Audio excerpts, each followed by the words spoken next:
good, everyone? So in today's video, just want to make it a very quick one. Just watch this before you book your next couple appointments, okay? I got off a call with a friend and he needed help with appointment setting, as always. Who's the person you go to when you need appointment setting? Right here. So what you need to do, and this is what I got from the call, right? He was wondering why people weren't opening up in these conversations. Like, he was asking them business questions, trying to get them to book a call, but it didn't lead anywhere. And it's been happening for a couple of weeks now. He's very frustrated. So I looked at his conversations and I told him these 3 things, okay? And I feel like you are going to be going through these 3 things. I feel like you need these 3 things. You need to hear these now before you book some appointments, okay? The first thing is just talk to them like they're a friend, okay? They're just a friend. Just ask yourself in the conversation, would you be saying the same sort of things to that person if they were a friend? And 90% of the time, you'd say no, because for some reason we've been taught that in order to set appointments, we have to talk completely differently to how we talk in our normal lives.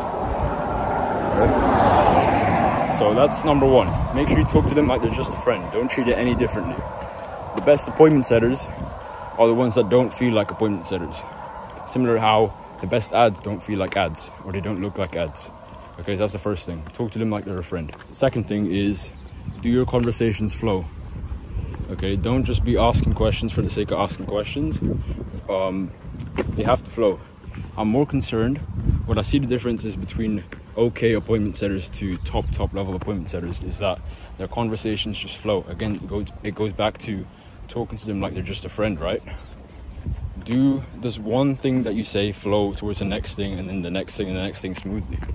Do you go from just how is business going to all of a sudden asking about how many clients they got, or asking about what their favorite ice cream flavor is? Okay, that's the second thing. Make sure it flows. And then the last thing is just don't be scared. What I mean by that is, let's say you had 100 people you had to reach out to tomorrow. How would you feel?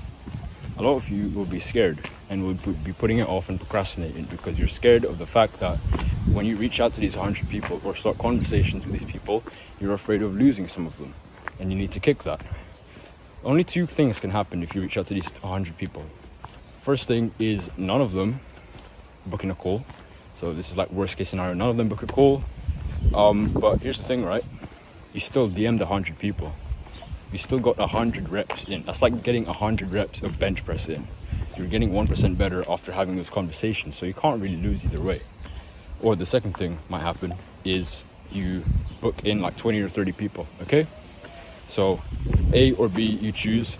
The only way you're losing is by not doing these conversations at all. So just focus on volume, focus on reps, and focus on time. Okay, see you in the next one.